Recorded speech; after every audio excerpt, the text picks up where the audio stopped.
a red flag flying here.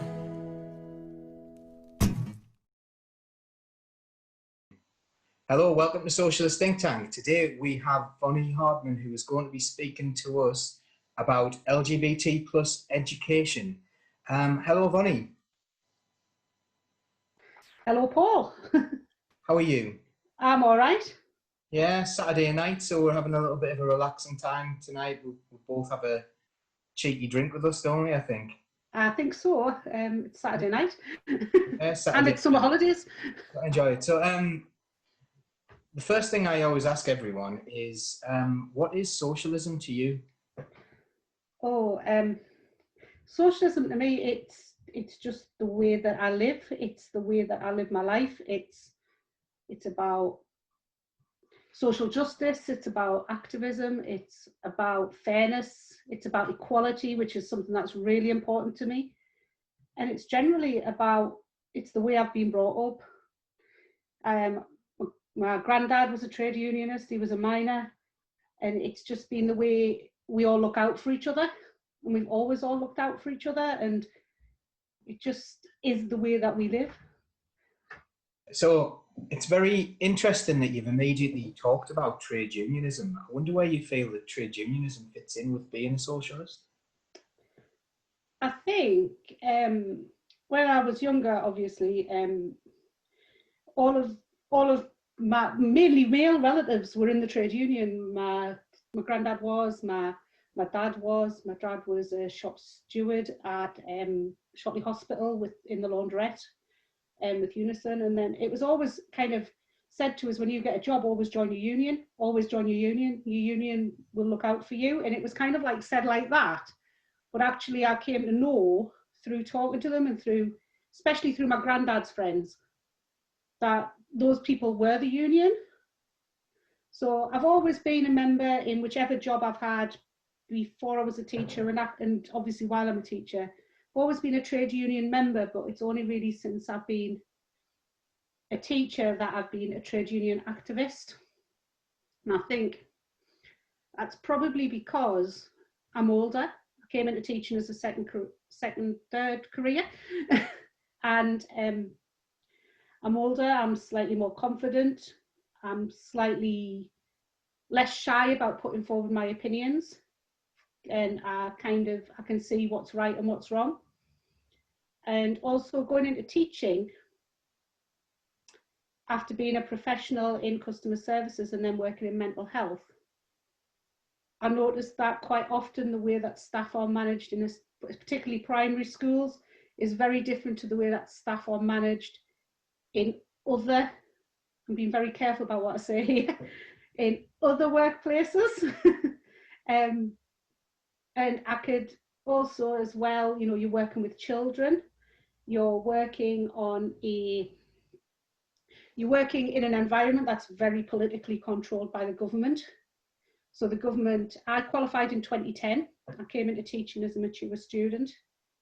I was halfway through my final teaching practice when there was a general election and we got a Conservative government. And overnight, everything that I'd been trained in my degree about the primary curriculum changed. We were staying as it was. And also all of the information that I was using on the website was suddenly no longer on the website. So all of the new curriculum that was going to be launched the following September just disappeared. And that was quite scary. And I think I'd been a student member of the then NUT and also the ATL and also NASUWJ. I was a member of all three when I was a student. And I thought, I really kind of need to be involved here. And I did supply for a year and just kind of was like a lay member of the union. I didn't really attend anything. I was just a silent member. But then when I started my NQT year, the reason I ended up in what was then the NUT and now the NEU and being active was I car shared with the union rep. So I got dragged to every single meeting, which was great because it really got me, it was like talking to like-minded people. We were running like-minded campaigns. We were in Bishop Auckland Association of all places. And it kind of felt right. It was a good fit. And You know, I went to my first trade union conference during that time. It was interesting. Michael Gove had kind of destroyed the curriculum.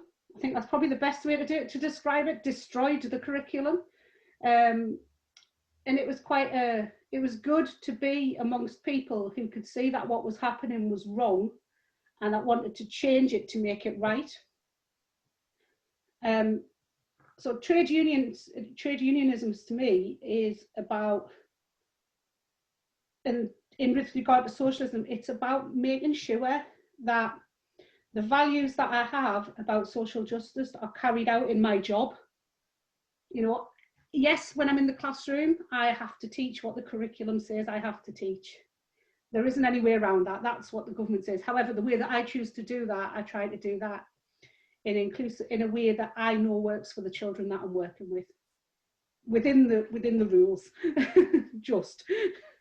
There's so much I want to talk about just in that little section there, and I suppose this is a teacher thing. But you talked about that time, and I was a teacher from 2005, so I had 5 years build up to see what it was like. Yeah. And then in 2010, one of the best stories I ever heard was one of the most telling stories, rather than one of the best stories around that time, was that the people who were working in the Department for Education, apparently their massive push was Every Child Matters, and they had Every Child Matters and that little rainbow on every single workstation all over the place. And they turned up one day, and Michael Gove had instructed people to remove that Every Child Matters. And I think that's remarkably telling. Mm-hmm. To just say, like, actually, not every child does matter. That's the message you're sending out. Not every child matters. And that's been my experience since 2010.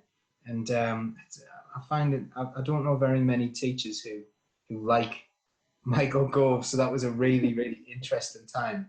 The other thing I was thinking of there was you keep on talking, like the way you talked about trade unionism. It's that collectivism, isn't it? And that's how it's linked to socialism. Like you're there with your friends, you car shared, you've talked, and then it's become this bigger thing where you've turned up at meetings and you've become part of something bigger. Can you tell me a little bit about, because I'm interested as an NASUWT representative, and I've been to national conference and things. What's an EU conference like? Because I think it's quite different. I've only been to one. I've only been to one national conference. I've been to a few regional conferences, and I've been to an LGBT plus educators conference. It's much smaller than Labour conference, is the first thing. But friendly, lots of fringe events, some very powerful speakers, again, who were not scared to say what they think is wrong in the system, but also sometimes celebrating what is right.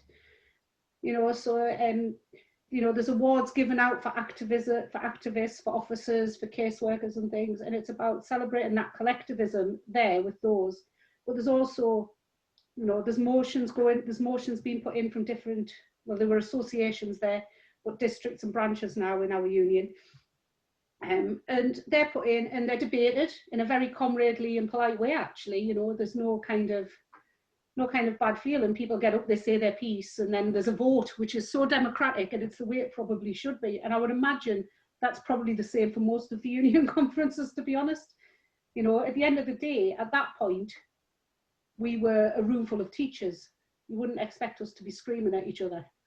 I don't think anyone watching this would expect teachers to be at their conference being unruly, or, it was, a nice professional debate. And I quite like the fact as well, there was lots of fringe events, not just on workplace things and things that affected members, but I like the emphasis we have on things that affect the children. I've always wanted to be a teacher. I didn't get into teaching when I first left school and went to uni. I kind of did it all again later, and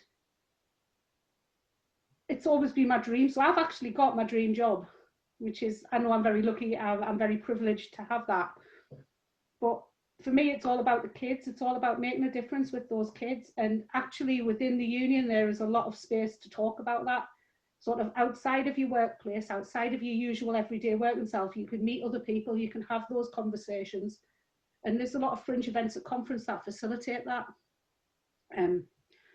My first ever, I've only been to that one conference, but I remember I went along to my first LGBT plus event and walked into a debate which was about should teachers be in the closet or out of the closet at school, which was an interesting one. It was just it was a friendly debate, and it was just like two opposing viewpoints and then teachers having a comradely discussion around it.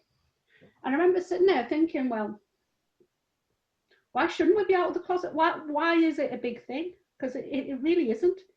The fact that I'm a lesbian is like sort of this tiny percent of my life. You know, I'm also, I would say my most important part of being me is being a mum. You know, that's the biggest thing in my life, being a mum, and then possibly a wife and a daughter and a teacher and an activist, and that all probably comes before the fact that I'm a lesbian, to be honest. And it was kind of like an interesting debate, and some of the people that I met there, some of the people that I still work with in the union now, but I remember thinking, why are we having this debate? I mean, this was in about, must have been about 2013 or 2014, 2013, I think. Why are we having this debate now? Surely we should be past this, but unfortunately, we're quite often not. So I think, yeah, conference was good. It was an interesting experience. And for various reasons, I kind of, just through being a mum and being at work and being busy, I wasn't as involved in the union for the next 2 or 3 years as I had been at the start of my career. So the first few years of my career, I was really involved. Then I wasn't so involved because I moved workplaces and I was really busy. And then I got really involved again. And now I would say I'm quite involved with the union again, which is now the National Education Union, which of course hits the press quite a lot at the minute. It's really interesting to hear you talking about that debate, about whether people should be in or out of the closet. And I suppose the only real debate there for me as a socialist, because I think people should be able to live your own lives, is how much of your personal life should you be expected to divulge to your life in the classroom. And I think that would be the only possible thing I would think that would stop you from saying that. Although we have seen in the past that there's been discrimination against LGBT teachers. How much of that debate have I touched on, or is there any other aspect to the debate there? I think there's a couple of things. It a lot depends on where you work. A lot depends on the attitude of other staff and what you think the attitude of parents is going to be. There is a lot of homophobia and transphobia and biphobia. There's still a lot of prejudice out there. I'm not going to sit here and pretend there's not, because there is. And I think a lot of it as well, it's down to personal choice. I work in primary. When I'm working in a school, which I'm currently not, but when I'm working in a school, I've got the same group of kids all day, every day. I know what their mums, dads, aunties, uncles, grandmas have for breakfast, dinner and tea, because that's the amount that they share. And all of the staff in primary, you're in the same classroom all the time. You've got your desk. Everyone has pictures of their kids and their cats and whatever on the desk. That's just the way primary is. So by not coming out of the closet, that in itself makes you different from the other teachers, because you're not sharing as much. So if one of the kids says, as we're sitting on the carpet when we've done the register and we're having a bed into the day, if one of them was to say, "What did you do last night, Mrs. Hardman?" If I was to fudge that and not talk about, say I'd been to pictures with my partner, it would sound really strange if I said it like that. I normally would say things like, "Oh, me and Julie went to pictures." It doesn't.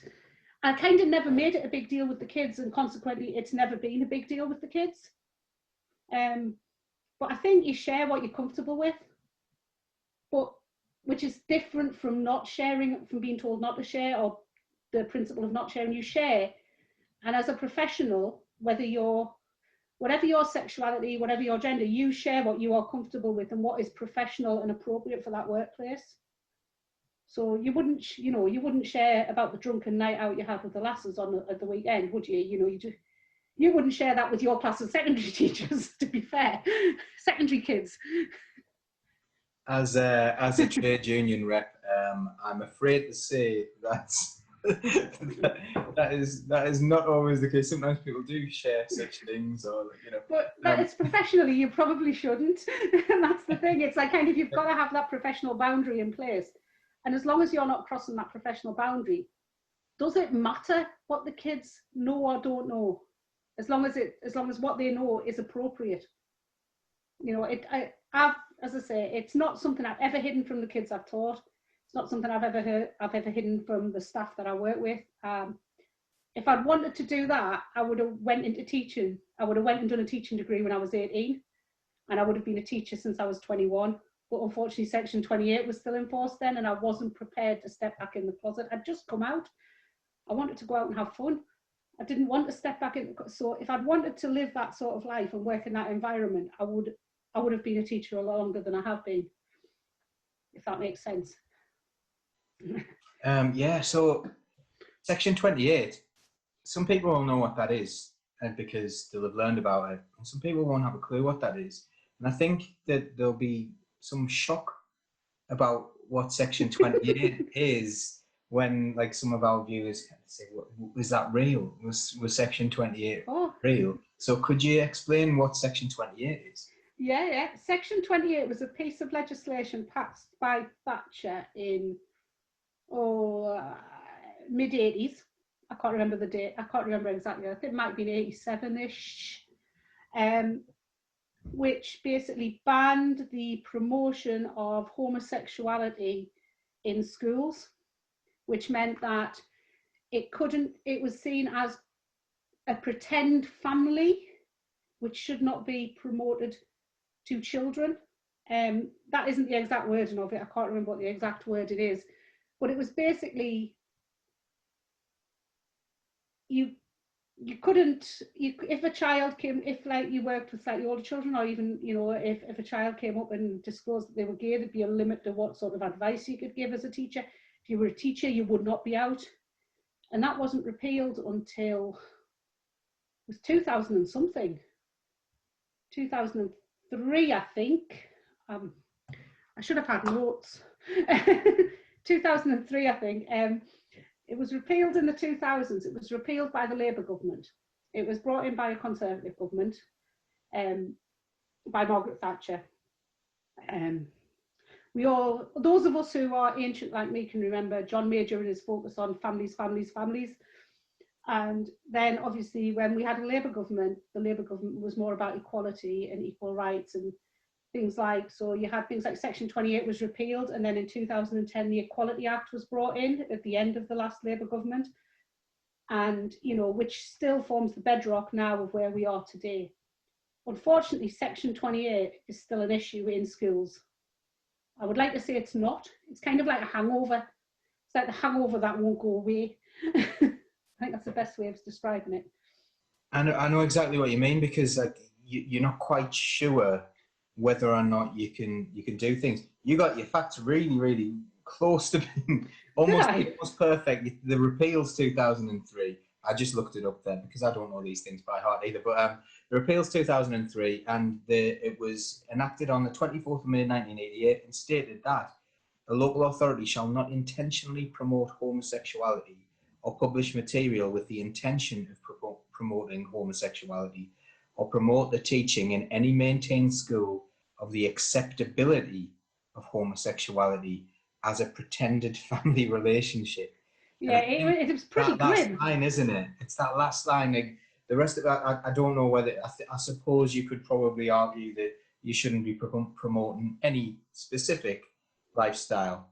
Like, and I'm not saying it's a lifestyle choice, but you shouldn't be saying this is the family, this is the nuclear family of a, a woman and a man and some children, and or two men or two women, or any particular family model. You shouldn't be promoting any specific model. But what you're saying at the end there, that's the frightening thing to me, that they would say that that you would accept that, the acceptability of homosexuality. Yeah. And I think that's the word. You couldn't accept that it happened, so you had to deny that it was even a thing. Yeah, I think a lot of teachers now who are heterosexual, now I'm not going to break any confidentiality here by saying I have worked in schools in Gateshead as well, but I've nearly always worked in County Durham schools. County Durham by its nature is quite rural, it's quite white, it's quite heteronormative. That's kind of what it is. That's not a shock to probably to anyone who's choosing to watch this. So when you're looking at teachers, a lot of teachers, especially those who've got longer service and certain, it's not something they would ever consider. If people had been hiding their sexuality at work because of Section 28, they may have worked with loads of gay teachers, but have never known that they're gay because they haven't shared anything about their personal life at work because they've been scared. So although we've always been out there, I even now know teachers who aren't out at work because they don't feel that they can be because of where they work and they don't think it would be accepted. I've had suggestions made to me by head teachers that I don't discuss my home life with the children. By the same head teachers who have teachers with like pictures of the dog, the cat, the husband, whatever. It's in primary, it's very dominated by the workforce for teaching is very dominated by straight women, and that's fine. That's just that's kind of the demographic of the workforce mainly. I've never adhered to that. I've never, known that because I did understand the law. But I can see why that is the case in some people's minds, especially those who've been in teaching longer, if that makes sense. It is a strange one, and I think it's going to be around for a little while. I think it's going to take some time to kind of get out of the system, if that makes sense. It's like the longest hangover ever, really, to be honest. But things have changed. I mean, the Equality Act in 2010, recognises sexuality as a protected characteristic. It also recognises gender reassignment as a protected characteristic. That's in there. They are protected. The relationships and sex education curriculum, which is due to come in September, but schools can opt not to bring it in until summer term 2021.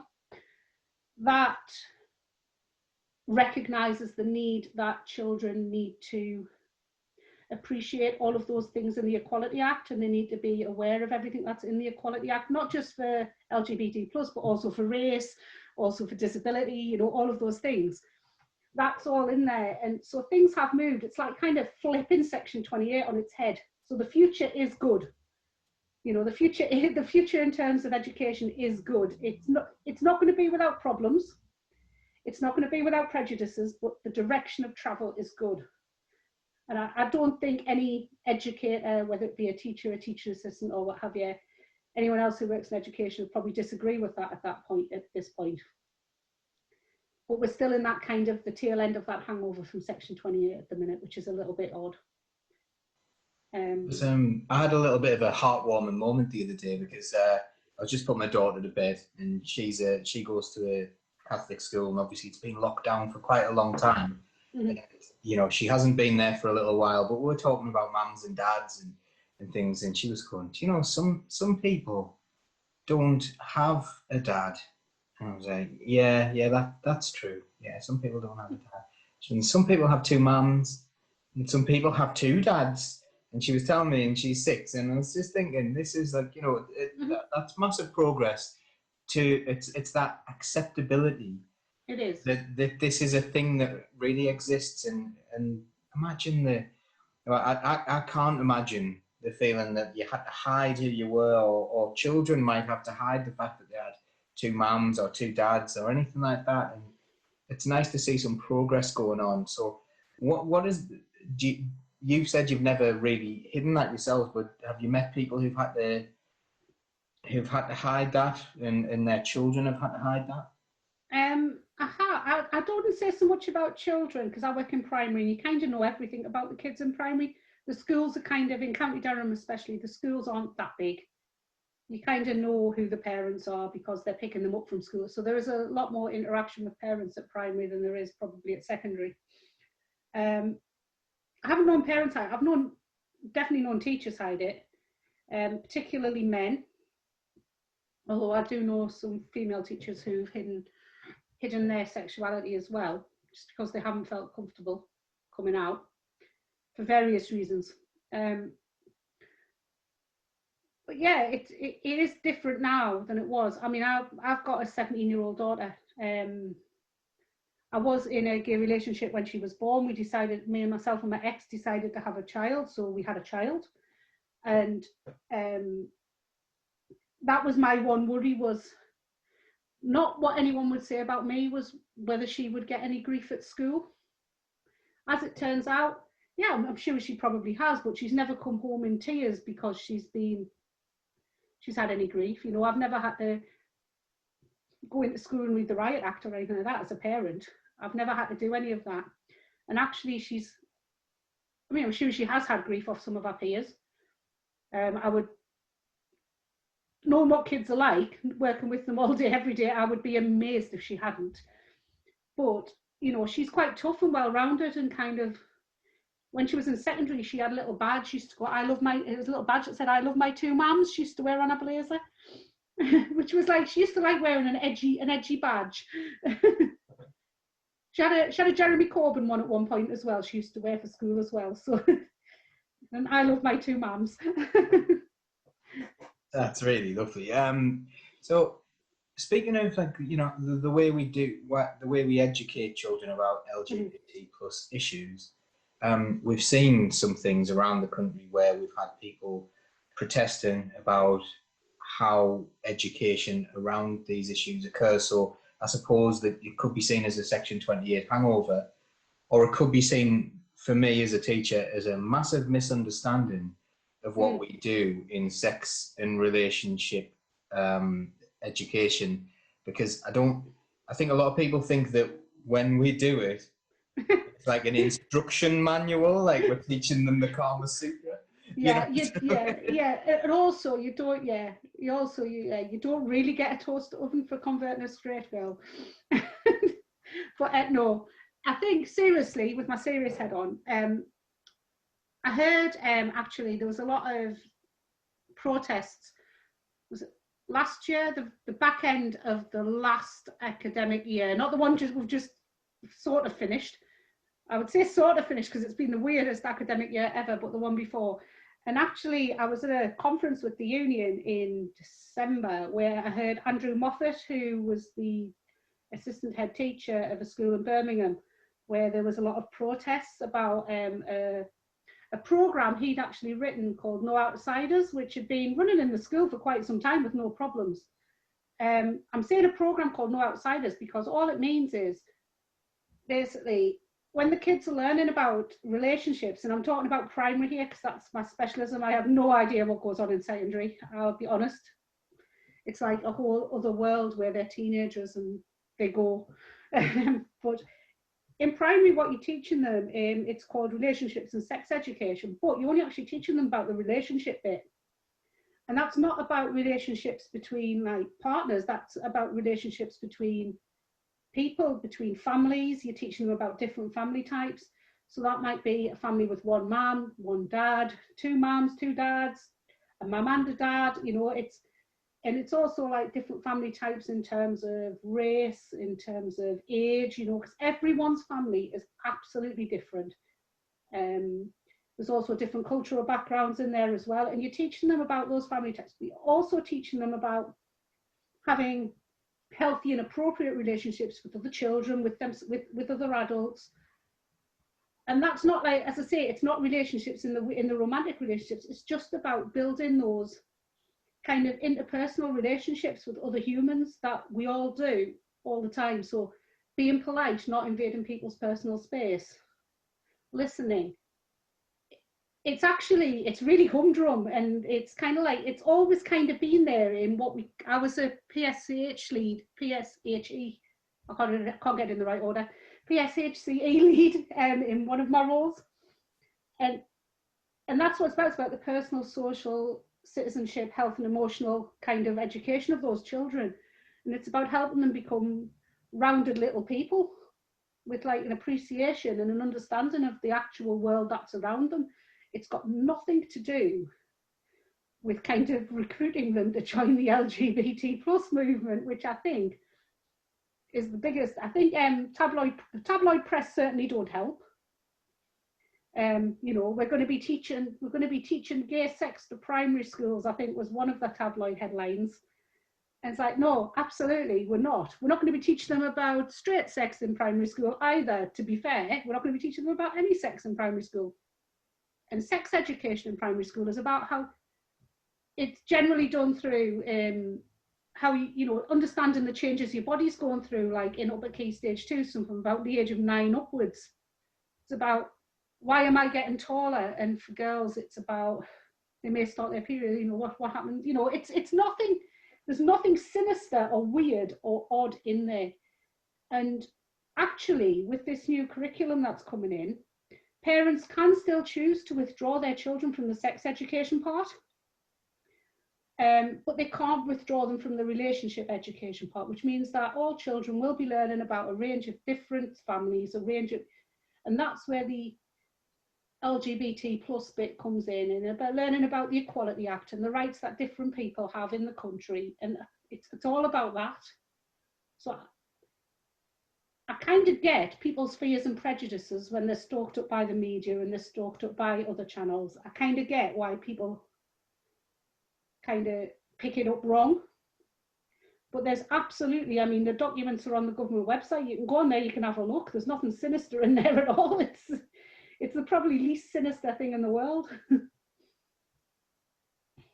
I think you've hit the nail on the head with regards to like the sort of the tabloidization, if that's a word, Yeah. of these things. And you know, it's often someone like the Daily Mail who might be saying, oh, they're going to be teaching 5-year-olds about gay sex. In secondary schools, it's exactly the same. The only difference is they will teach you a little bit of safety about, you know, maybe how to use a condom, or you know, other forms of contraception. They may teach you about that, and well, they do teach you about that. As you say, there are people who can opt out, and you know, you can opt out on religious grounds. And there was a little controversy around some people being called homophobic. I believe some Orthodox Jewish communities were called homophobic because they wanted to, and it's part of their religion, to actually teach the sex aspect themselves. They weren't being homophobic in the slightest. And, No. and you know, and it's always that kind of controversy and trying to make things, but you know, you talk about the Daily Mail. If you ever, I don't recommend that you do this, but someone told me before to Google, she's all grown up now, Daily Mail, and there's a frightening number of stories about children who well, people who used to be children who are now 16, or you know, in one case 14, where they just try to make everything hypersexualized, when in reality, what all we're doing as teachers is just to teach people about relationships and how to treat one another. And some people have 2 mums, some people have 2 dads, that kind of thing. Yeah, exactly. Yeah. There's nothing, as I said, nothing sinister, nothing strange, nothing untoward going on at all. There is a bit of an issue now where there's a lot of tabloid sensationalism.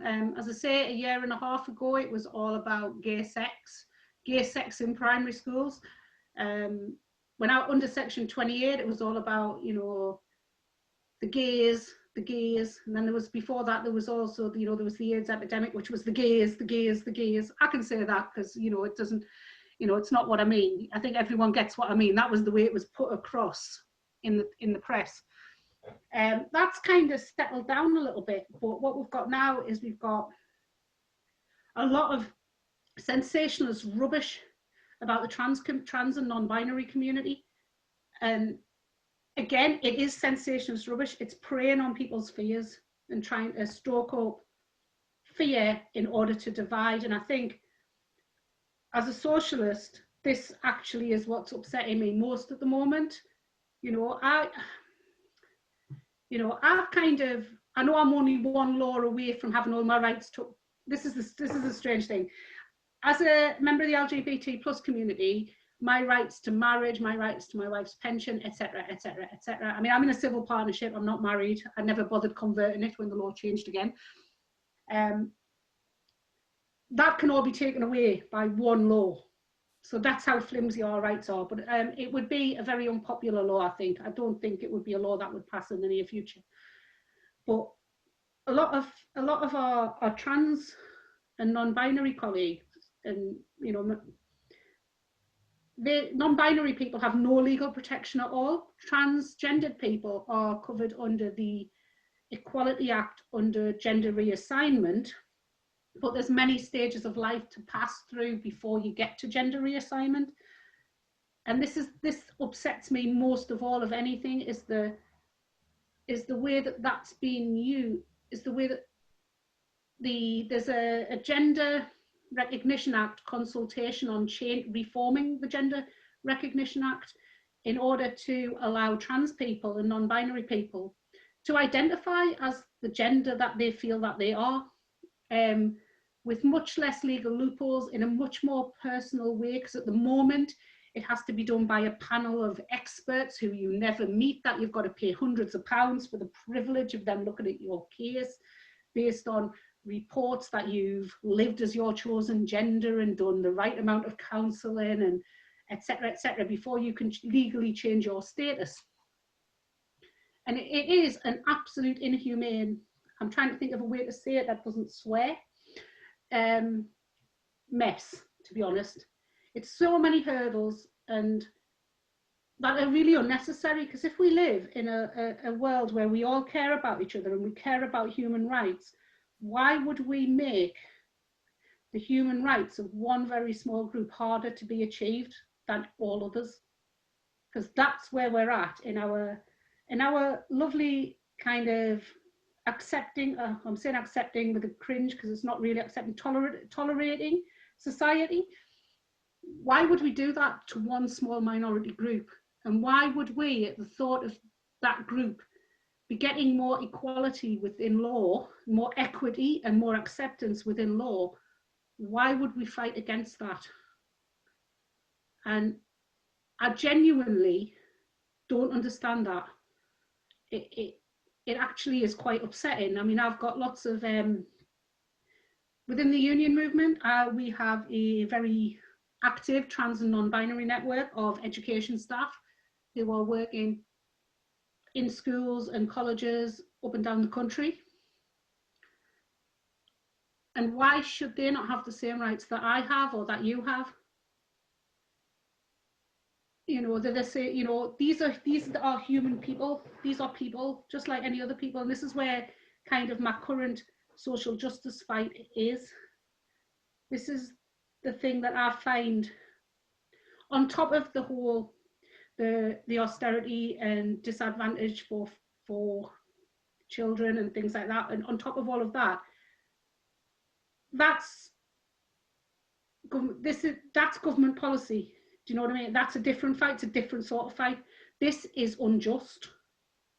This is just unjust. What's going on? I mean, the consultation that happened, they reckon that the response rate was 70% in favour of the reforms, which was to make things easier and to give non-binary people their rights. We don't know that because they've never been published, but that's kind of, you know, what's been leaked is that 70% of respondents to the consultation agreed that the reforms were good. Now, this was under Theresa May's government, so it was a while ago. And the results of that and the actions to arise out of that have been put back and put back and put back. And they were due to come out on the last week of school term. And now they've been put back again until September. In the meantime, Liz Truss has been in the leaking things to the media about how she's going to roll back rights for things like treatment for transgendered young people. She's also been rolling back. There's been sensationalist stuff leaked about toilets. Now, transgendered people have used toilets of their chosen gender for years and years and years. You know, there's not been any problems there. You know, there's been not the way that it's been portrayed in the media. The biggest problem is normally that transgendered person is scared shitless while they're in there, if they feel that they don't pass for their chosen gender, for their gender. And I'm saying chosen, that's probably the wrong word. The gender that they feel they are. And when I've talked to people and listened to their experiences, when going to the toilet is a source of fear, you know that actually I'm quite privileged. Yes, I'm gay and I've had my fair share of homophobia thrown at me. But you know what? I'm in a privileged position compared to some of the people that I talk to. And I think, well, if you really listen, are you really scared? You know, if you're scared to go to a public toilet, if you're a trans woman and you're scared to go to a public toilet, or you're a trans man and you're scared to go to a public toilet, because of the perception of other people, which is now being hyped up in the media, then there's something wrong in our world and we have to fight that to make that right. So all the things that the Tories are currently leaking about what might happen in September are all quite terrifying, to be honest. And it was really good. I think it was, I might get this wrong, I think it was Nadia Whittome last week asked a question of Liz Truss in Parliament. And Liz Truss actually stood in Parliament and said she had no plans to roll back any rights, which is good. But they're not known for being the most honest when they're standing up in Parliament, so I don't know what to think of that. It's a bit of a mess, that one. And it's dividing people who say they're socialists. And this is me being very, very pernickety about this, because my honest opinion, and I'll probably split every single one who watches this with this, if you're a socialist, why would you not be on the side of the trans and non-binary community? If you actually in your heart think you are a socialist, why would you not be fighting with that minority? Because that's how we achieve change. We stand up together and we fight together, and we, you know, and if something happens to one of us, it happens to all of us. So we stand together and we fight, and we stand up against injustice. So to me, if people are out there saying they're socialists and are arguing against these reforms, are they really socialists, or are they scared? Have they been influenced by the fear politics and the divide and conquer strategies of the right? And they really then need to start thinking and looking inside themselves and thinking, why do I think this? What actual evidence is there that hasn't come out of the Daily Mail or the Sun? Do you know what I mean? They need to be more critical, and it's about that critical thinking and about that, you know, actually, I should be standing up for the oppressed here. Does that make sense? I don't know if I'm rambling a bit, because it is something that I feel really strongly about. No, you're making perfect sense. I'm going to do something that I really don't want to do, which is play devil's advocate. So a lot of people say that, you know, transgender people would perhaps using those toilets would put people in danger. Would you think that someone would go through the massive changes that they have to in their life, and the massive hardships that they might face, and the massive prejudice that they may face, in order to attack people in toilets? Is that like a reasonable thing to consider to be possible? You will always get criminals, and you will always get people who are an extreme minority who commit criminal acts. But no, I don't think any person would go through living as a trans person, dressing, you know, living their true life, living as their true self, in order to go into toilets to attack people. I think that's ridiculous, quite frankly.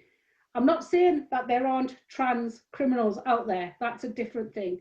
And that's about safeguarding, and that's about catching those criminals and about putting them through the relevant the justice through the legal system, same as we would with any criminal. Now, one thing that's been argued with me many times online, because I do have quite a strong opinion on this, is that men, straight men, cisgendered men, I don't know what term to use here, cisgendered men would pretend if self-ID, which is one of the things in the consultation, became a thing, would exploit that loophole in order to pretend to be women, in order to get access to women's single-sex spaces. I honestly think that is absolute utter bollocks. Sorry, I've sworn. That is like absolute bollocks. I think people who are criminals will exploit any loophole to get what they want, but they are, that's the extreme minority. And I think that considering that it always comes back to trans women, and I've got trans men friends and non-binary friends who get frustrated because they say it always goes back to trans women, and they're right, because it does. But these are the arguments that are being used. I've lost my train of thought. Trans women have been able to access single-sex spaces for a large number of years now. It's definitely since the Equality Act in 2010. There's never been an issue, not one. Northern Ireland brought in self-ID 5 years ago. There has not been an issue, not one. Other countries have reported similar things. There has not been an issue. But under the Equality Act, there is also the ability for safeguarding purposes to deny anybody, whether they be trans or cisgendered, access to women's safe spaces if they're considered a risk to the other women. That's already in there. That protection is already there. So, and it's never, I don't think it's ever needed to have been used. So it is all fear mongering. It is all what if. And to give some of my, I'm a feminist, to give some of my fellow feminists the benefit of the doubt, I often think, oh, you're just scared. Is this prejudice coming directly out of fear? I don't know. Because if it's not coming out of fear, then it's coming from a very dark place that I don't want to understand. I can kind of understand it if it's coming out of fear, but I can't understand it if it's coming just from pure hate, because that's what it is. I had an argument with someone, I'm not going to name them obviously, on the internet a few weeks ago, and it turned out that the whole basis of the argument that stemmed from was that this person did not believe fundamentally in their heart that trans women were women. It was like, it was someone who was gender critical, and they didn't believe that trans women were women. They believed trans women were other. So as soon as you start othering another community, someone, then you introduce prejudice and bias at that point. And that's where the transphobia starts. So as soon as you sort of categorize a group of people as other, then you kind of start in building that bias into every argument you have after that. And it's really upsetting, because sometimes these are people who I've known for a long time, and I really respect some of the work that they've done in their lives, but I just fundamentally disagree with them on this, because to me, if you've got a bias in there, if you don't believe there is no hierarchy and equalities, and if you're starting your argument based on a fundamental belief that trans men are not men, trans women are not women, and non-binary people don't deserve protection under the law, then you're prejudiced. And the problem does not lie with those oppressed groups, that problem lies with you. And I think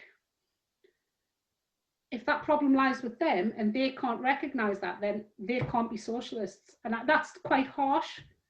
And I know that's quite divisive, but I think it is an accurate way that I can understand it in my head with my view of socialism about equity and fairness and social justice.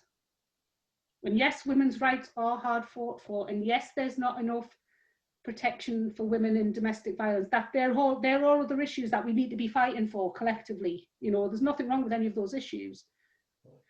But if you're using women's rights as a way to exclude people who are women, then there's something wrong. You know, and that I can't see it making sense any other way, in all honesty. Oh, that's like pretty powerful stuff. I often think it may come from a place of genuine concern, But for me, I always look at the facts around. You know, trans women are, if anything, more likely to have been sexually assaulted, more likely to have suffered from discrimination, and I feel that those women really do need protection.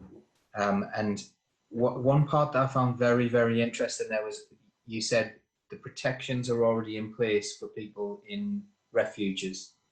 Mm-hmm. So that's a piece of legislation where if women are in a situation, is that regardless of whether they are prejudiced or anything like that? I'm not sure of the ins and outs of it, because I'm a primary teacher, not a legal person. Yeah, sorry about that. That's all right. I'm just putting that out there. So anything I say, please do check. But it's as I understand it, anyone can be refused a place at a refuge anyway if it's felt that they are a risk on a case-by-case basis. So, and certainly trans women can be refused spaces at refuges on that basis, by case. I know that from talking to members of the trans community who've explained this much better than I can, to be fair. Not be, you know, it is kind of like when the GRA consultation first came out, which I did contribute to. I didn't contribute. At first, I wasn't going to contribute because I didn't feel like I knew enough. So I went out and found out, and I went out and talked to people. I went out and read, so I could form an informed opinion. So, from all of the lived experiences that I've heard, people that I know, people I've read about, I genuinely don't understand why the big debate is happening now, other than it's being pushed by the right wing. And I'm talking about the right wing as in the right wing press, as in the people that fund these things, fund the campaigns that have been going on against it. You know, there's like right wing Christian fundamentalist groups in America, apparently, allegedly pushing money in to fight this sort of thing. If though that's true, then I believe that some people are being very unfairly duped, and their concerns and fears are being raised for absolutely no reason, which is horrible. And I think that's going to be like, when I think about when I was growing up in school, and I was in school in the late 80s and early 90s, particularly in the 80s, you know, and the things that used to be about gay people on the telly or certainly on the tabloid newspapers, and the language that was used, I can see that happening now to my trans and non-binary friends.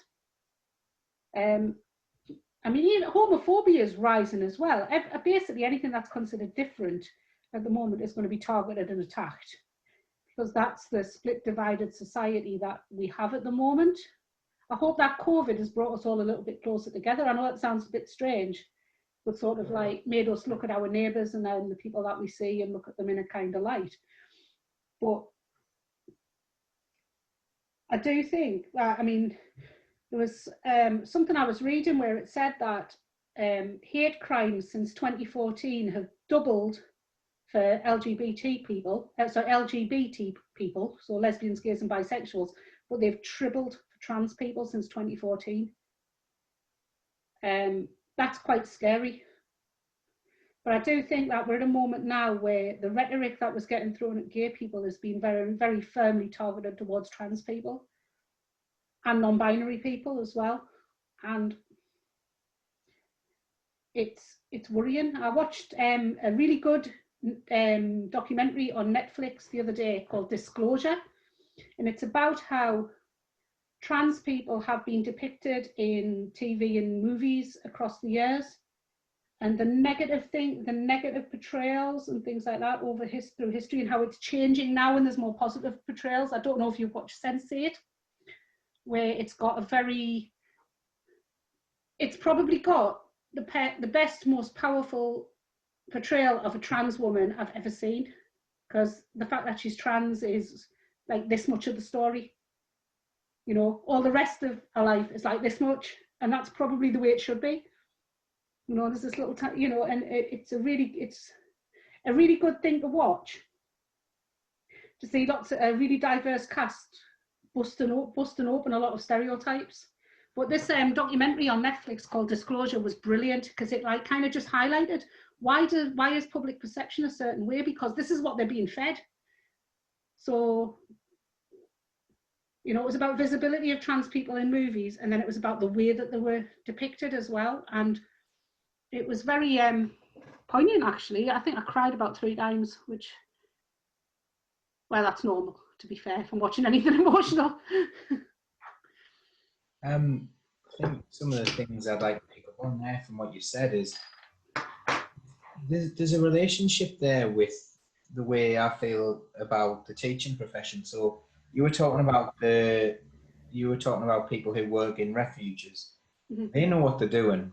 Mm-hmm. You know, they have a way of working, and they should be trusted in what they're doing. Yeah. So really, we should be saying, right, well, let's put our faith. Let's make sure that they are well funded. Put our faith in them to make the right judgment on a case-by-case basis. Yeah. And the link there to teaching would be, actually, I think we're a bit too micromanaged in education, a little bit, just a tiny bit too much, too micromanaged. Not my current employment, but in the past, I've seen a lot of, like, you know, middle management and that kind of micromanagement of people. I think there's a little bit of that. But also going back to this, shouldn't we just have a little bit more faith in one another and assume the best of one another? Like, why would someone assume that a trans person is doing it for some sort of malevolent, sort of awful reason? It's such a strange conclusion to come to, and it undermines your faith in humanity. I believe people are good. You know, people are fundamentally good, and why would you do something like that in order to try and undermine someone else's life? It's a very strange mentality. I think that's probably because both you and I, Paul, look at the world. We see people as people. So everyone is a person. There might be things about that person you like and don't like, which is normal, but it certainly wouldn't be based on one aspect of them. Do you know what I mean? It's like kind of labeling like groups of people who are often quite marginalized as like kind of just one thing. It like really interests me as well about the intersectionality of things as well, of prejudice, which I could probably talk for hours on, but I'm not going to tonight. So, on the day that Pride should have been in London, there was a Black Trans Lives Matter protest in London. I mean, imagine being Black, trans and disabled. Imagine the prejudice you would be up against. I mean, I know that I'm privileged. I might be, yes, I'm gay, and yes, I'm a woman. So I'm not quite as privileged as you, Paul, but but I am quite privileged. You know what I mean? I'm degree educated. I'm a professional. I can afford to have a beer on a Saturday night. I'm sitting in a house that's warm with the internet on. I recognise my privilege. And I know we've both been on many anti-racist things at the same time. We both recognise our white privilege quite openly. It's not a secret, that we're there standing with our Black comrades, and kind of, I think people sometimes when they get onto emotive things and there's been emotive arguments and the hatred has been driven emotively, which it has been in this, that people kind of lose sense of that, and they lose sense of, actually, hang on a minute, why am I doing this? Why am I saying this? Why do I think like this? And quite often it's the why do I think like this, which is hardest to change. But again, that's through education, and I think that's where the relationships and sex education, different kinds of families, different kinds of lives. I know there's lots of work being done in primary using picture books. So there's picture books that talk about gay relationships and gay families, you know, like there's one about a lovely little penguin, and Tango Makes Three. It's quite a nice one.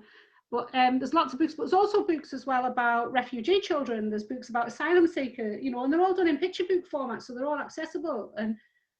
And there's a one about a little boy who wants to be a princess. You know, it's just like using sympathetic resources like that.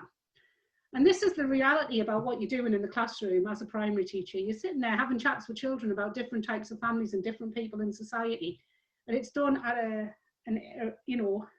So hopefully these kids growing up in the future won't have these prejudices easily to be easily manipulated.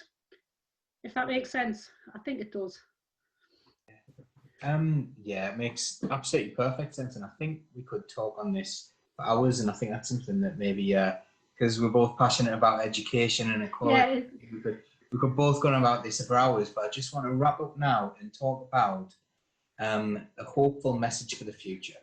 So, have things improved? Are the things we're talking about? There's a lot of there's a lot of sadness and bleakness around the situation, but have things improved, and can they improve? And working together, can we make things better? I think so. I mean, things have definitely improved since in the time that I've grown up. I was the last on a council estate in County Durham, you know. I never came out when I was at school because, quite frankly, I'd have probably been bred all over the playground. But you know, that was like kind of concert in the early 90s. That's where it was. It's not like that now. I can walk through Middle Street holding my wife's hand, and yes, we'll still get a few looks, but no one's going to do it. You know, things have moved on a lot. But I think moving on in terms of the bigger issues, I think relationships and sex education in schools will help, but also positive role models on television will help, in the media will help. Things that people like Laverne Cox and things are doing in America, you know, and the roles that trans actors and actresses are getting now. Trans artists, you know, we've got non-binary pop stars. Things are changing, so the pop culture that these kids are growing up in now is totally different from when I was growing up. It's completely different, you know. It's like kind of, and Christ, when I was growing up, it was Kylie and Madonna. But it's, you know, now you've got like Sam Smith. They are non-binary and like to use the pronouns they and them, which is absolutely fine. It's totally acceptable. So kids now are seeing the world through a very different set of glasses than we looked at. You know, their eyes are seeing different things from us. They've got access to the internet. They've got access to far more information that we just didn't have. You know, I just didn't have that. I'm 44 now. I just didn't have that when I was growing up. I didn't have access to find any fact I wanted to know by typing it in Google. You know, it was quite isolating. I mean, my mum didn't even have a phone line in. You know, it was like it was rural concert. So I think the way that kids now are viewing the world, I mean, my daughter's amazing. She's so like right on. She's just, we did a quiz for a regional union pride, and it was different pride flags. Now, I would struggle to tell you which was the lesbian pride flag, which was the bi pride flag, because apparently there's different ones with different colours, right? And you know, when I first went to Pride in whatever year it was, 93 or something, 92, 93 or something, it was like there was the rainbow flag, that was it. But now there's lots of different flags. And just, oh yeah, that's that one, that's that one, that's that one, that's that one. And I was like, okay. You know, it's like they've got a different language and they've got a different skill set, and they view the world very differently from the way we viewed it. So the hope is there. And I think the young people are our hope. I do honestly think they're so accepting, and I think that's the, you know, I grew up to be, you know, we grew up and it was like tolerance. And a lot of what I've experienced, which hasn't been negative, has been tolerance. But they actually accept each other. They accept their differences. You know, they accept Just accept people for who they are, and I think that's the point where we need to get to. And I think we are on the way to there. I think there might be some struggles against the far right, as there usually is. You know, they like to rear their heads up. Whenever politics is making people poor, whenever political choices make people poor, the far right manages to try and divide opinions, and that creates grief and that reinforces the status quo. That's my socialist talk in there. That's what happens, and it happens for time immemorial. But I think moving forward, I think young people and the way that they view others is different from the way that young people when I was young viewed others, and I think that's the hope and that's the future. And I know, for example, you know, as I say, I know what my daughter and all of her friends, you know, she's had the same best friends since she was in infants. I know what they all view the world like. I know what their views are, and they're so much more switched on and accepting than probably we ever were. You know, so that I think that's the hope. And obviously, this RSE curriculum is like, if it gets properly implemented and teachers are allowed to do it properly without too much government interference, then that should be helping to make hope for the future. I'm not going to talk about Parliament because I don't have a lot of faith there. You've given me a little bit more faith there, though, and that's nice to hear. It's nice to hear there's progress, but I think it's just about making things, you know, normal, expecting one another to back one another up, and thinking the best of people, because, you know, that's what it's all about. It takes, you know, we're a lovely, diverse world, and, you know, a lot of people have contributed so much. It's lovely to have a diverse world. I'd much rather live in a diverse world than a monotonous one. But, thank you so much for coming on. It's been really good. It's always good to talk to you. So, yeah. I know. I prefer it when we're actually in a pub, though. Yeah. Maybe we'll do that again in the future. Yeah. Post-COVID. Post-COVID, we'll hit the pub, you know. But for now, it's about protecting other people, I suppose, and making sure. It is. Yeah, it is. My stepdad's still shielding, so I'm still on shopping duty, so I'm still living in the house. Looking after one another, I think that's the important thing. Thank you so much, and you know, solidarity always. Definitely. All right, take care, and I will see you soon. See you soon. We'll keep the red flag flying here.